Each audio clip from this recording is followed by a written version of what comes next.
India Bangladesh మధ్య మరొకసారి ఉద్రిక్తతలు పెరుగుతున్నాయి. అస్సాం సీఎం హిమంత బిశ్వ శర్మ కామెంట్స్ మరోసారి హై టెన్షన్ రేపుతున్నాయి. బంగ్లాదేశ్తో ఇండియాకు మంచి సంబంధాలు ఉండకపోవడమే బెటర్ అంటూ ఆయన చేసిన కామెంట్స్ ఇప్పుడు చాలా తీవ్రమైనటువంటి గందరగోళానికి దారితీస్తున్నాయి. బంగ్లాదేశ్తో సంబంధాలు బాగుంటే చొరబాటుదారుల్ని వెనక్కి పంపించలేము అంటూ ఆయన కామెంట్స్ చేశారు. హిమంత బిశ్వ శర్మ కామెంట్స్పై బంగ్లాదేశ్ విదేశాంగ శాఖ చాలా సీరియస్ అయింది. ఆయన కామెంట్స్కి సంబంధించి అభ్యంతరం వ్యక్తం చేస్తూ భారత తాత్కాలిక హై కమిషనర్ పవన్ బదేకు సమన్లు కూడా జారీ చేసింది. హిమంత బిశ్వ శర్మ వ్యాఖ్యలు ఇరు దేశాల మధ్య సంబంధాలపై ప్రభావం చూపుతాయంటూ ఆందోళన వ్యక్తం చేసింది. హిమంత బిశ్వ శర్మ కామెంట్స్ రెచ్చగొట్టేలా ఉన్నాయంటూ కూడా బంగ్లాదేశ్ కామెంట్స్ చేయడం మనం చూస్తూనే ఉన్నాం. సో ఆయన చేసినటువంటి కామెంట్స్ ఒక్కసారి మనం చూస్తే అసలు ఎందుకు సమస్య వచ్చింది అనేది చూస్తే ఇప్పుడు ఏం జరగబోతుంది అనేది ఒకసారి మనం చూడొచ్చు. బట్ బిఫోర్ దట్ మనందరికీ తెలిసిందే, బంగ్లాదేశ్లో కొత్త ప్రభుత్వం ఏర్పడక ముందు వరకు కూడా పరిస్థితులు ఎలా ఉన్నాయో మనకు తెలుసు. అక్కడ హిందువుల మీద దాడులు, మైనారిటీలుగా ఉన్నటువంటి హిందువుల మీద దాడులు జరగడం, బహిరంగంగా వాళ్ళని చిత్రహింసలు పెట్టి ప్రాణాలు తీయడం లాంటివి మనం చూసాం. అయితే ఇప్పుడు తారిక్ రెహమాన్ అక్కడ గవర్నమెంట్ ఏర్పడడం, బంగ్లాదేశ్ నేషనలిస్ట్ పార్టీ అధికారంలోకి రావడం, వీటి తర్వాత పరిస్థితులు కొంత బెటర్ అయ్యాయి. ఇరు దేశాల మధ్య మళ్ళీ విదేశాంగ కార్యాలయాల మధ్య ఒక డైలాగ్ నడుస్తూ వస్తుంది. ఎక్స్చేంజ్ ఆఫ్ డైలాగ్స్ అనేది మనం చూస్తూ ఉన్నాం. సో మళ్ళీ అంతా సిచ్యువేషన్ సెటిల్ అవుట్ అవుతుంది అనుకున్న సమయంలో ఇప్పుడు అసోం సీఎం చేసినటువంటి కామెంట్స్, అంటే ఇక్కడ రెండు రకాలుగా ఈ కామెంట్స్ని చూడాలి ఖచ్చితంగా, అవునన్నా కాదన్నా. అందులో మొదటిది ఆయన చేసినటువంటి కామెంట్ ఏంటి, మాకు బంగ్లాదేశ్తో సంబంధాలు మెరుగవ్వకూడదంటూ నేను రోజు దేవుణ్ణి కోరుకుంటున్నాను. ఒకవేళ సంబంధాలు మెరుగైతే ఇక్కడ ఉన్నటువంటి అక్రమ వలసదారులందరినీ తిరిగి మేము బంగ్లాదేశ్ పంపించడం కష్టం అవుతుంది, కాబట్టి మేము కోరుకుంటున్నాం, ఇలా జరగకూడదని కోరుకుంటున్నాం అని చెప్పి చెప్తున్నారు. అంటే ఆయన బాధ ఏంటి, అసోంలో ఉన్నటువంటి బంగ్లాదేశీలు అందరూ ఎవరెవరైతే అక్రమ వలసదారులు ఉన్నారో, గతంలో అక్కడి నుంచి వచ్చి భారతదేశంలో సెటిల్ అయిపోయిన వాళ్ళు ఉన్నారో వాళ్ళందరినీ తిరిగి పంపించేయాలని చెప్పి ప్రయత్నాలు జరుగుతున్నాయి. నార్మల్గా అయితే ఎవరెవరు అయితే ఇక్కడికి అక్రమంగా ప్రవేశించారో చూసి వాళ్ళందరినీ గుర్తించి వాళ్ళ బోర్డర్లో వదిలేసి వచ్చేస్తూ ఉంటారు. కానీ ఎప్పుడైతే సంబంధాలు మెరుగుపడతాయో అప్పుడు బంగ్లాదేశ్ నుంచి ఇక్కడికి వచ్చిన వాళ్ళని మనం గట్టిగా ఏం మాట్లాడలేం.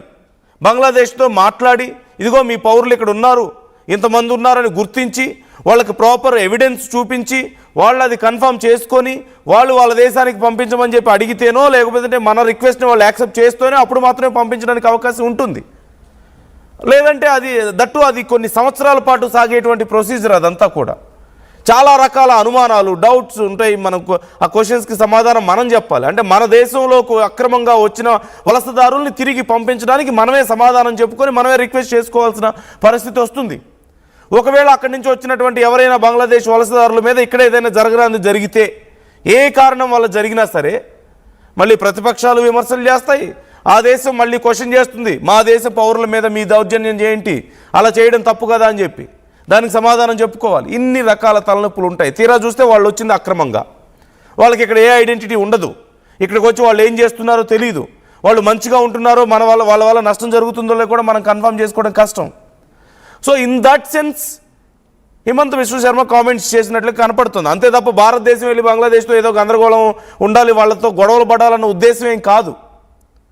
కాకపోతే ఇప్పుడు బంగ్లాదేశ్కి అవి ఎలా అనిపిస్తున్నాయంటే, భారతదేశం మాతో మంచి సంబంధాలను కోరుకోవడం లేదా, వాళ్ళ సీఎం ఇలాంటి వ్యాఖ్యలు చేస్తే, ఒక రాష్ట్ర సీఎం ఇలాంటి వ్యాఖ్యలు చేస్తే మరి దానికి సంబంధించి మీరేం సమాధానం చెప్తారు, మాతో ఇప్పుడిప్పుడే సంబంధాలు బెటర్ అవుతున్నాయి, మీకు రిలేషన్షిప్ పెరుగుతోంది, మరి ఇప్పుడు ఇలా మీ సీఎం మాట్లాడితే మీరేం రెస్పాండ్ అవరా అని చెప్పేసి అడుగుతున్నారు మన విదేశాంగ శాఖని.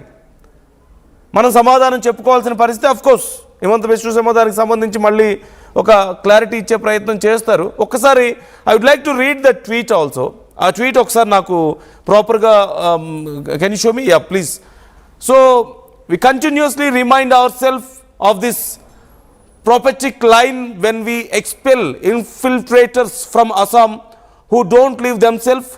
For instance, these 20 illegal Bangladeshis who were pushed back last night Assam will fight, pushback will continue. So this is what happens. Generally this is what happens. Push back అనేది జరుగుతుంది. అంటే ఎవరైతే వచ్చారో వాళ్ళని బలవంతంగా తీసుకెళ్ళి మళ్ళీ వాళ్ళ దేశంలోకి నెట్టేయడం. So there will be no record of this, proper record maintenance అనేది ఉండాల్సిన అవసరం లేదు దీనికి సంబంధించి. వాళ్ళకి మనం ప్రూవ్ చేసుకోవాల్సిన అవసరం లేదు. బట్ ఎప్పుడైతే నెగోషియేషన్స్ జరుగుతాయో బంగ్లాదేశ్తో అప్పుడు మాత్రమే సమస్య మొదలవుతుంది అనేది ఆయన ఉద్దేశంగా కనిపించింది. సో వన్ సైడ్ అసోంలో ఇలా అక్రమ వలసదారులు రావడం వల్ల మాకు సమస్యలు వస్తున్నాయి, వాళ్ళందరినీ నెట్టేయాలంటే మాకు బంగ్లాదేశ్తో మంచి సంబంధాలు ఉంటే కుదరదు, ప్రాసెస్ స్లో అవుతుంది, ఇదంతా అవడానికి చాలా టైం పడుతుంది, పూర్తిగా జరగదు అనేది, పార్షియల్గా మాత్రమే జరుగుతుంది అనేది Biswa Sarma comments in one side. In another side నిన్న మొన్నటి వరకు అక్కడ కొత్త ప్రభుత్వం ఏర్పడినంత వరకు, బంగ్లాదేశ్ నేషనల్ పార్టీ అక్కడ అధికారంలోకి రాకముందు వరకు మనం అక్కడ ఉన్నటువంటి పరిస్థితిని చూసాం. బంగ్లాదేశ్ ఇండియా మధ్య తీవ్ర ఉద్రిక్త పరిస్థితులు, బోర్డర్ని మేము ఆక్యుపై చేసుకుంటామని, మన 7 సిస్టర్స్ని వాళ్ళు కలుపుకుంటామని, మనమేమో చికెన్ నెక్స్ని తెంపేద్దామని చెప్పేసి రకరకాల గందరగోళం. అక్కడి నుంచి చాలామంది వలసదారులు రావడం, మన దేశంలోకి వచ్చిన వాళ్ళు అక్కడి వాళ్ళతో కొంతమంది కాంటాక్ట్లోకి ఉండి ఇక్కడ కొన్ని అక్రమాలకు పాల్పడడం. బంగ్లాదేశ్ అయితే ఒకానొక టైంలో ఇక 7 సిస్టర్స్ని ఆక్రమించుకోవాలని చెప్పి కొంతమంది రాజకీయ నాయకులు మాట్లాడడం అక్కడ. సో ఇవన్నీ మనం చూసాం. ఆల్మోస్ట్